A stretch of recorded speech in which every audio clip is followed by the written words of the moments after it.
हरिद्वार के मनसा देवी में एक बड़ा दर्दनाक हादसा हो गया है, जहां पर करंट लगने की अफवाह फैलने पर अचानक से भगदड़ मच गई, जिसमें 6 लोगों की दर्दनाक मौत हो गई है और करीब 28 से ज्यादा लोग घायल हो गए हैं। मौके पर राहत बचाव कार्य की टीम भी पहुंची और घायलों को आनन फानन में अस्पताल में भर्ती कराया गया। इस दौरान कई लोगों की हालत नाजुक बताई जा रही है।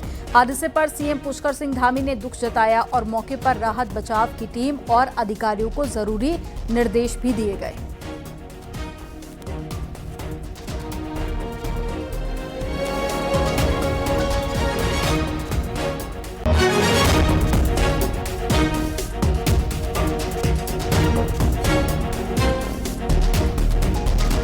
तो ये 3 तस्वीरें आपको दिखा रहे हैं। पहली तस्वीर जब पुलिस पूछताछ करने के लिए पहुंची थी। दूसरी तस्वीर आपको दिखा रहे हैं 6 श्रद्धालु की मौत और साथ ही कई सारे लोग इस हादसे में घायल हो गए हैं। उन सभी से मुलाकात करने के लिए पहुंचे थे मुख्यमंत्री पुष्कर सिंह धामी। वो तस्वीर आपके सामने। और तीसरी तस्वीर आपको उस मंदिर भवन की दिखा रहे हैं जहां पर श्रद्धालु दर्शन करने के लिए पहुंचे थे और उसी दौरान करंट की अफवाह फैल गई और उसके बाद में भगदड़ मचती है और भगदड़ में 6 लोगों की मौत हो गई। हरिद्वार के मनसा देवी मंदिर में हुए हादसे के बाद में मुख्यमंत्री पुष्कर सिंह धामी तुरंत एक्शन में आए।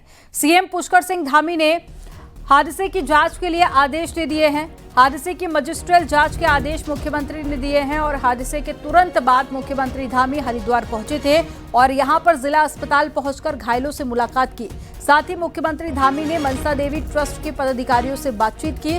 हादसे में मुआवजे का भी ऐलान किया। मृतकों के परिजनों को 2-2 लाख रुपए तो वहीं घायलों को 50,000 रुपए की आर्थिक मदद की जाएगी। हरिद्वार के बाद में मुख्यमंत्री पुष्कर सिंह धामी ने ऋषिकेश एम्स पहुंचकर हादसे में घायल लोगों से भी मुलाकात की। मनसा देवी हादसे के बाद में 15 घायलों को एम्स में इलाज के लिए भेजा गया, जबकि 5 घायलों को इलाज के लिए डिस्चार्ज कर दिया गया। सीएम धामी ने घायलों को हर संभव मदद का भरोसा दिया और डॉक्टर्स की टीम को भी निर्देश दिए कि इलाज में कहीं कोई कमी ना रहे। यहाँ जिला अस्पताल में और अन्य अस्पतालों में और इसके साथ ही ऋषिकेश एम्स से रेफर कर दिया गया है। सभी घायलों को ठीक प्रकार से उनको इलाज मिले, ये हमारी प्राथमिकता है। सभी अधिकारीगण, सभी लोग रेस्क्यू के काम में लगे हुए हैं। सभी बचाव के काम पूरी तरह से यहाँ पर हो रहा है। हमारा प्रयास है कि जो घायल हैं जल्दी से जल्दी सभी स्वस्थ हों, उनको अच्छा उपचार मिले और उनको उनके घरों तक छोड़ा जाए। और इसके लिए एक टोल फ्री नंबर भी यहाँ पर जारी कर दिया गया है और सभी से संपर्क किया जा रहा है, उनके परिवार वालों से। और जो परिवार वाले कहीं इधर उधर भी हैं, उनको सबको एक स्थान पर करके यहाँ से प्रशासन हमारा यहाँ से घर तक उनको भेजेगा। और जो घटना हुई है उसके पहले ही मजिस्ट्रियल जांच के आदेश कर दिए गए हैं। जो आर्थिक सहायता है वो भी जो है यहाँ से हमने पहले ही जारी कर दी है। मैं भगवान से प्रार्थना करता हूँ कि सभी जो दिवंगत हुए हैं उनकी आत्मा को शांति प्राप्त हो, उनके परिजनों को जो असमय बड़ा कष्ट आया है और उनके साथ हमारी पूरी संवेदनशीलता है और भगवान से हम प्रार्थना करते हैं कि भगवान उनको अपने श्री चरणों में स्थान दे। मनसा देवी मंदिर भगदड़ हादसे में मंदिर ट्रस्ट की तरफ से भी मृतकों और घायलों के परिजनों को राहत राशि देने का ऐलान किया गया। मंदिर ट्रस्ट के अध्यक्ष महंत रविंद्र पुरी ने मृतकों के परिजनों को 5 लाख रुपए और घायलों को 1-1 लाख रुपए राहत राशि देने का ऐलान किया है। आपको बता दें कि सरकार पहले ही मृतकों को 2-2 लाख रुपए और घायलों को 50,000 रुपए की राहत राशि देने का ऐलान कर चुकी है। मैं मनसा देवी मंदिर के ट्रस्ट से जितने भी जाने गई है मृतक को 5 लाख और जो घायल हुए हैं उनको 1 लाख रुपया में मनसा देवी के ट्रस्ट से मैं उनको प्रयास करूंगा, उनको वो पैसा मिल जाए। हरिद्वार में मनसा देवी मंदिर में दर्शन फिर से शुरू हो चुके हैं। हालांकि अब दर्शन के लिए वन वे व्यवस्था लागू की गई है। मंदिर में आने और जाने के लिए अब अलग अलग रास्ता होगा। हादसे के बाद में दर्शनों को बंद कर दिया गया था, लेकिन अब फिर से दर्शन शुरू कर दिए गए हैं। मनसा देवी हादसे में 6 लोगों की मौत हो गई है, जबकि 28 लोग घायल हो गए हैं। अभी मंदिर प्रशासन के साथ हुई वार्ता के क्रम में संपूर्ण जो मेला के दौरान जो मनसा देवी के लिए जो यात्रा के लिए जो रूट है उसको वन वे की व्यवस्था अब लागू की जाएगी। उसी के अनुरूप हम लोगों का जो सुरक्षा प्रबंधन है वो किया जा रहा है।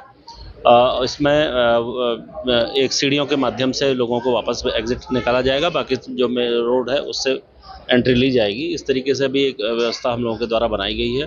अनावश्यक भीड़ की होने की स्थिति में तत्काल इसमें जो हमारे अतिरिक्त जो बल है उनको उनको रखा जा रहा है, ताकि जो भी ऐसी आवश्यकता पड़ती है तो तत्काल हम उसको रोक सकें। वहीं हरिद्वार हादसे पर पीएम मोदी ने भी दुख जताया। पीएम मोदी ने घायलों के जल्द ठीक होने की कामना की है।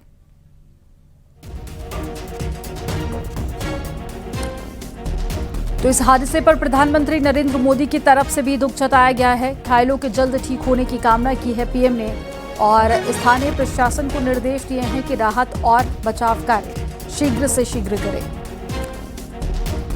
तो इस हादसे में 6 लोगों की जान चली गई है और साथ ही कई सारे लोग इसमें घायल हो गए हैं।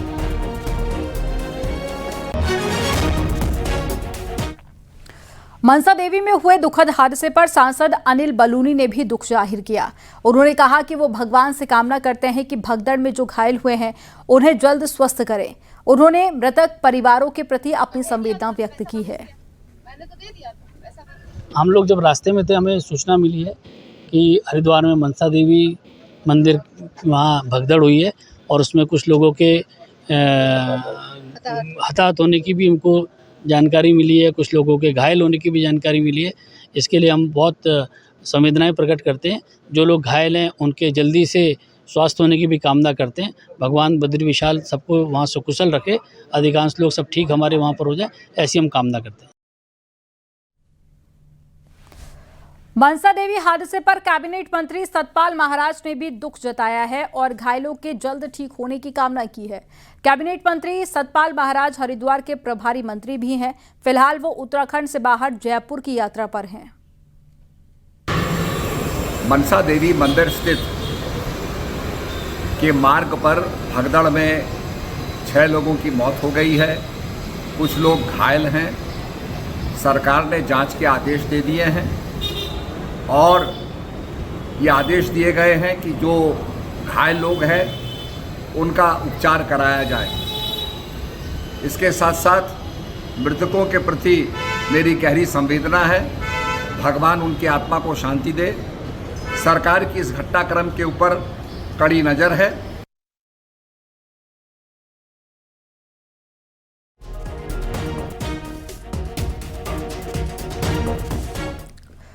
देहरादून में एलपीजी सिलेंडर से गैस के रिसाव में धमाका हो गया। धमाके में पति पत्नी और 3 बच्चे झुलस गए।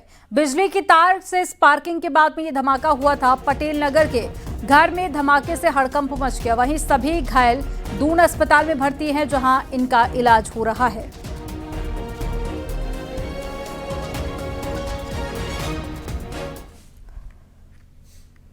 रुद्रप्रयाग से खबर है, जहां पर 17 दिनों से लापता लड़की की डेड बॉडी मिली है। अलकनंदा नदी से लड़की की लाश बरामद की गई। मृतका 13 साल की कामाक्षी रावत है और कामाक्षी के सुसाइड की आशंका जताई जा रही है।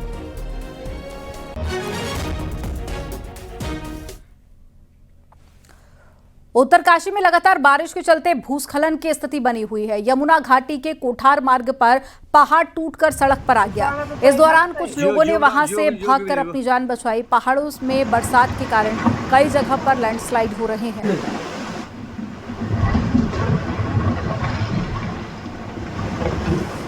तो ये तस्वीरें आप देखिए, उत्तरकाशी की तस्वीरें जहां पर लैंडस्लाइड हुआ और पहाड़ का एक बड़ा हिस्सा भरभरा कर नीचे गिर गया। हालांकि गनीमत रही कि नीचे कोई भी शख्स मौजूद नहीं था, नहीं तो जनहानि भी हो सकती थी।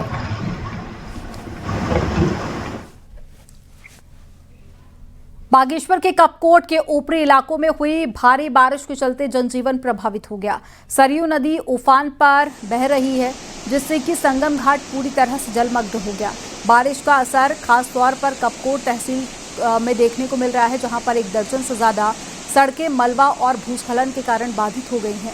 इससे ग्रामीण क्षेत्रों का जिला मुख्यालय से संपर्क टूट गया है। प्रशासन की तरफ से हालात पर नजर रखी जा रही है और लोगों से नदी किनारे न जाने और सावधानी बरतने की अपील की जा रही है।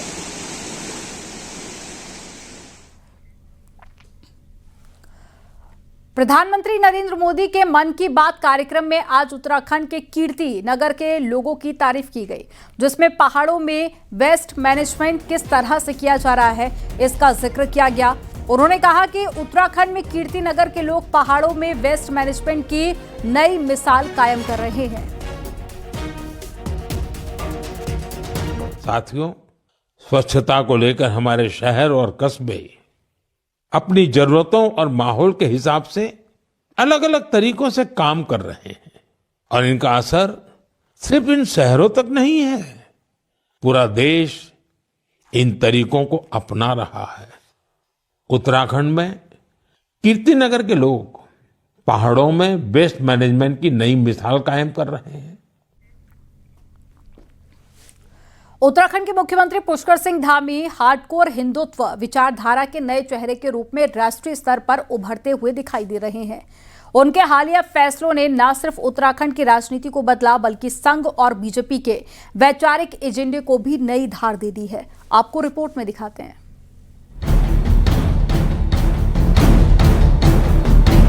देवभूमि उत्तराखंड पिछले कुछ समय से अध्यात्म और पर्यटन के साथ साथ हार्डकोर हिंदुत्व के अपने कुछ खास फैसलों के लिए भी पहचानी जा रही है। शुरुआत ऑपरेशन कालनेमी से करते हैं। अपनी तरह के इस अनोखे ऑपरेशन के तहत धामी सरकार अब तक 2500 से ज्यादा ऐसे छद्म वेशधारियों को पकड़ चुकी है जो सनातन धर्म की आड़ में समाज को गुमराह कर रहे थे। ये कोई पहला फैसला नहीं था। यूसीसी लागू कर धामी उस एजेंडे को जमीन पर लाए जो दशकों से सिर्फ भाषणों और घोषणाओं में ही था। लैंड जिहाद के खिलाफ प्रशासनिक शिकंजा कसा गया। समुदाय विशेष के नाम वाले गांवों और कस्बों के नामों को बदलने का सिलसिला भी शुरू हुआ। इन सभी फैसलों ने एक साफ राजनीतिक और वैचारिक संदेश देने का काम किया और पुष्कर सिंह धामी को हार्डकोर हिंदुत्व की मुख्यधारा का नया प्रतिनिधि और लीडर बना दिया। एक देवभूमि है, देवभूमि से जाने वाला प्रत्येक संदेश वो कहीं ना कहीं जो है वो पूरे देश और पूरी विश्व में जाता है।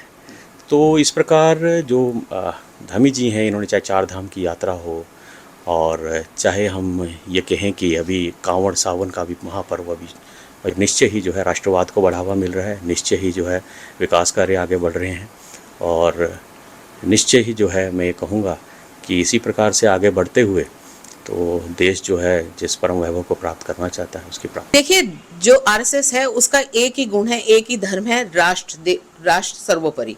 तो हमारी जो सरकार है उत्तर प्रदेश उत्तराखंड, धामी जी सारे फैसले उनके उसी से प्रेरित हैं और हम आशा भी करते हैं कि आगे भी धामी सरकार इसी तरह धाकड़ धामी के हिसाब से फैसले कर।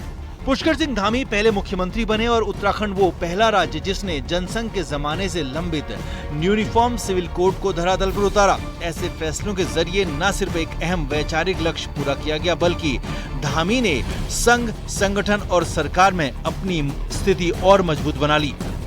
क्योंकि अगर आप डेयरिंग स्टेप्स लेंगे, क्रांतिकारी फैसले लेंगे, तो निश्चित ही आप अपने जो साथ वाले लोग पीयर हैं उनसे आगे निकलेंगे और वो फैसले में एक यूसीसी सामने आती है जिसको माननीय प्रधानमंत्री जी एक सेक्युलर कोड ऑफ कंडक्ट का नाम देते हैं, क्योंकि वो हर वर्ग के लिए समान रूप से लागू है। आप साहसिक फैसले लेते हैं तो स्वाभाविक रूप से आप अपने पीयर से आगे।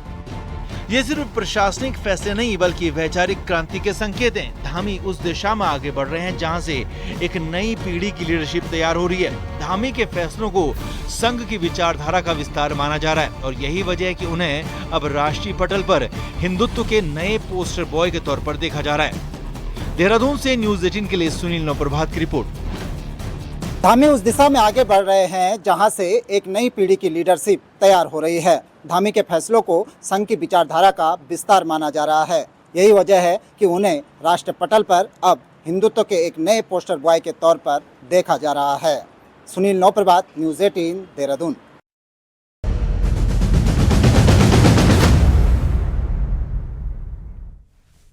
उत्तराखंड पंचायत चुनाव के लिए दूसरे चरण की वोटिंग कल यानी कि सोमवार को होगी। सोमवार को होने वाले वोटिंग की तैयारियां पूरी हो गई हैं और वोटिंग सुबह 8 बजे से शाम 5 बजे तक होगी। हालांकि 5 बजे से पहले लाइन में लगने वाले लोगों को उसके बाद में वोट डालने दिया जाएगा। दूसरे चरण में 14,751 कैंडिडेट मैदान में हैं, जिनके भाग्य का फैसला 21,57,000 मतदाता करेंगे और इसके लिए 4,709 मतदान केंद्र बनाए गए हैं। दूसरे चरण की वोटिंग में ग्राम प्रधान के लिए 7,833 प्रत्याशी, क्षेत्र पंचायत सदस्य के लिए 4,214 प्रत्याशी और जिला पंचायत सदस्य के लिए 716 प्रत्याशी मैदान में हैं।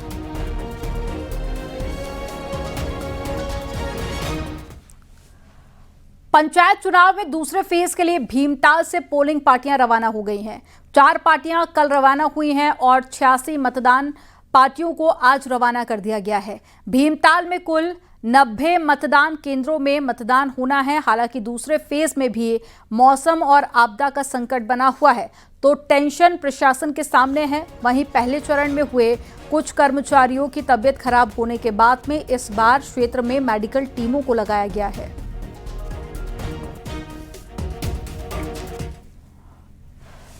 और पंचायत चुनाव के दूसरे चरण के लिए 133 पोलिंग पार्टियां पहुंच गई हैं। रामनगर में 31 बीडीसी मेंबर और 3 जिला पंचायत और 50 ग्राम प्रधानों के साथ ही वार्ड मेंबर भी चुने जाने हैं। यहां पर 76,848 मतदाता अपने मत का इस्तेमाल करेंगे। 134 मतदान केंद्रों में 20 संवेदनशील और 25 केंद्र अति संवेदनशील चिन्हित किए गए हैं।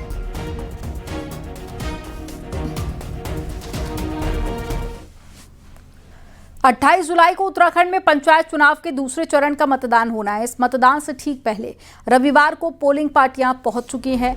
हल्द्वानी के एचएन इंटर कॉलेज से हल्द्वानी ब्लॉक के गांव के साथ ही कोटाबाग ब्लॉक के गांव में भी टीम पहुंची है।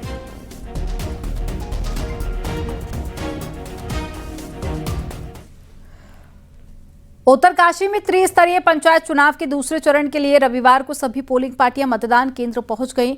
चिन्याली, सौड़ और डूंडा भटवाड़ी विकासखंड में 266 पोलिंग पार्टी पहुंची। 28 जुलाई को जनपद में 272 मतदान केंद्र में वोटिंग होगी।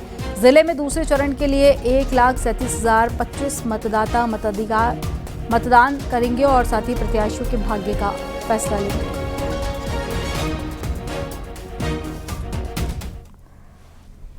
चंपावत में पंचायत चुनावों के लिए पोलिंग पार्टियां पहुंच चुकी हैं। चंपावत और साथ ही बाराकोट विकासखंड में मतदान होना है और वहां पर पोलिंग पार्टियां पहुंच चुकी हैं। तैयारी सभी कर ली गई है।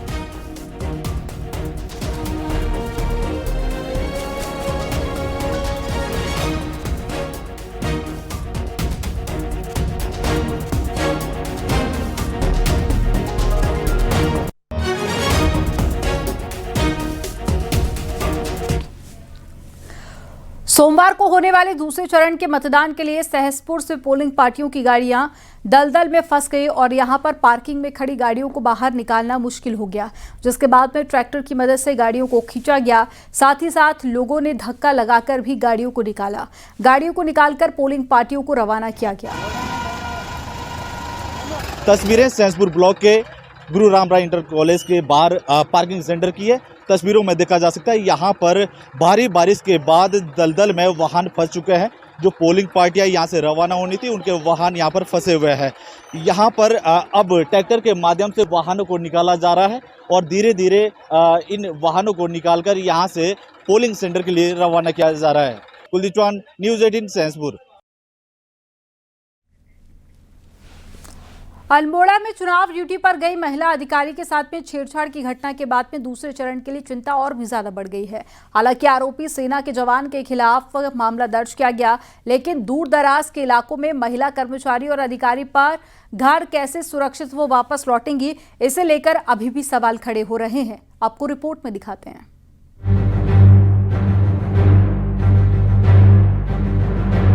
अल्मोड़ा के ताड़ीखेत में 24 जुलाई को पंचायत चुनाव के पहले चरण का मतदान हुआ। वोटिंग में ड्यूटी करने वाली एक महिला अधिकारी घर लौट रही थी तो सेना के एक जवान ने महिला को अकेला पाकर छेड़छाड़ शुरू कर दी। अब महिला ने साहस जुटाकर चलती गाड़ी से कूदकर खुद को बचाया, लेकिन इसके बाद अब दूसरे चरण के मतदान के लिए सुरक्षा की चिंताएं बढ़ गई हैं। कई ब्लॉक और मतदान केंद्र काफी दूर दराज में हैं और यहाँ चुनाव ड्यूटी पर जाने वाली महिलाओं की सुरक्षित घर वापसी को लेकर सवाल खड़े होने लगे हैं। हालांकि अन्य महिला अधिकारियों ने इसे लेकर चिंता जताई है। जो हमारे साथ काम कर रहे थे उन्होंने पूरी जिम्मेदारी मुझे रात को छोड़ने की ली थी और उन्होंने मुझे अच्छे से छोड़ा भी था। तो ऐसे ही हर जगह हर ब्लॉक में भी ऐसी व्यवस्था होनी चाहिए कि अगर कोई महिला कर्मचारी लेट तक रुकती है तो फिर वहाँ पर और लोग जो है स्टाफ वो उनकी मदद करे कि वो उनको सही सलामत उनको उनके घर तक छोड़ के आए। मतलब जैसे जो मेरा ब्लॉक है वहाँ पे को तो सारी चीज़ें सही थी, मतलब मेरी रिस्पॉन्सिबिलिटी ली जाती थी, मुझे छोड़ा जाता था। लेकिन अगर ऐसा कहीं हो रहा है कि अब एम्प्लॉय अपना 100% देके काम कर रहा है लेकिन उसको फिर भी उसका कोई सेफ्टी पॉइंट ऑफ व्यू नहीं देखा जा रहा है, उसको छोड़ा नहीं जा रहा है, तो बहुत ख़राब बात है। ब्लॉक वालों को भी ये रिस्पॉन्सिबिलिटी लेनी चाहिए। पुलिस के मुताबिक ताड़ीखेत में घटिया वारदात को अंजाम देने वाला सेना का आरोपी जवान है और छुट्टियों पर घर आया था। फिलहाल आरोपी जवान पर केस दर्ज कर लिया है, लेकिन दूसरे चरण के बाद महिला कर्मचारियों को सुरक्षित घर पहुंचाना पुलिस के लिए सबसे बड़ी चुनौती है। पुलिस अब जरूर कार्रवाई की यहाँ पर बात कह रही है।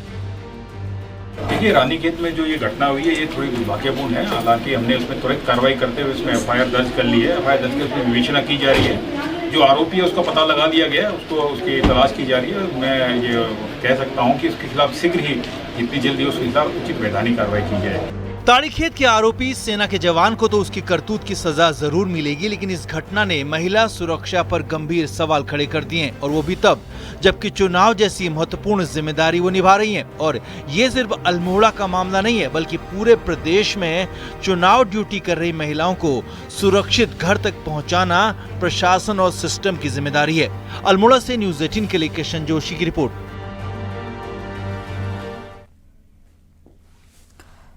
बीजेपी के राष्ट्रीय मीडिया प्रमुख और गढ़वाल से सांसद अनिल बलूनी पंचायत चुनाव में वोट डालने के लिए अपने पैतृक गांव पहुंचे। बलूनी संसद के सत्र से छुट्टी लेकर वोट डालने के लिए पहुंचे थे और सभी से अपील भी की कि वो अपने गांव में ही वोट डालें। यही नहीं, कोटद्वार में अनिल बलूनी कई अन्य कार्यक्रमों में भी शामिल हुए।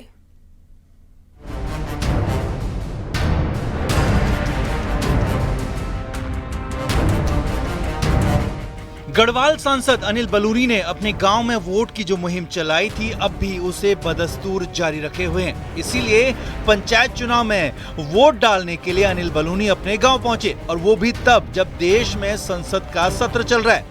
संसद से खास तौर पर छुट्टी लेकर पंचायत की वोटिंग के लिए बलूनी पहुंचे। बलूनी कोट ब्लॉक के अंतर्गत खोला गाँव के प्राइमरी स्कूल में बने बूथ में अपना वोट डालेंगे। उन्होंने कहा कि संसद सत्र के बीच वो एक दिन का अवकाश लेकर वोट डालने के लिए ही अपने गांव आए हैं। उन्होंने सभी प्रदेशवासियों से अपील करते हुए कहा कि चाहे काम के सिलसिले में लोग कहीं दूसरे शहरों में गए हों, लेकिन वो भी अपना वोट गांव में कराएं और सभी अपने गांव से जुड़े रहें। तो हम लोगों ने एक प्रयास शुरू किया कि अपना वोट अपने गाँव में बनाएं, जिससे कि जो वोटों का प्रतिशत है वो पहाड़ों में कम ना हो जाए। तो मैंने उसी मुहिम के तहत अपना वोट अपने गाँव में बनाया था। और कल जो है पंचायतों का चुनाव है, मैं अपने गांव जा रहा हूं। कल पार्लियामेंट भी चल रही है, मैं उसके लिए एक दिन का पार्लियामेंट से अवकाश लेके अपने गांव में वोट डालने जा रहा हूं। मेरा सभी हमारे पहाड़ के लोगों से आग्रह है कि जो लोग काम के लिए अपना पहाड़ छोड़ के कहीं गए भी हैं, वह भी अपना वोट अपने गाँव बनाएँ। अभी जनगणना होगी, अपने गाँव में जनगणना करो। गढ़वाल के द्वार कोटद्वार पहुंचे अनिल बलूनी कई अन्य कार्यक्रमों में भी शामिल हुए। यहाँ उन्होंने प्रधानमंत्री नरेंद्र मोदी के लोकप्रिय रेडियो कार्यक्रम मन की बात को सुना और उसे जन भावनाओं से जुड़ने वाला संदेश बताया। कोटद्वार के उदयरामपुर इलाके में पहुंचे अनिल बलूनी ने कार्यक्रम को सुनते हुए प्रधानमंत्री के विचारों को आत्मसात किया। और यही नहीं, देर शाम अनिल बलूनी कोटद्वार में निर्माणाधीन रेलवे स्टेशन की बिल्डिंग को देखने पहुंचे।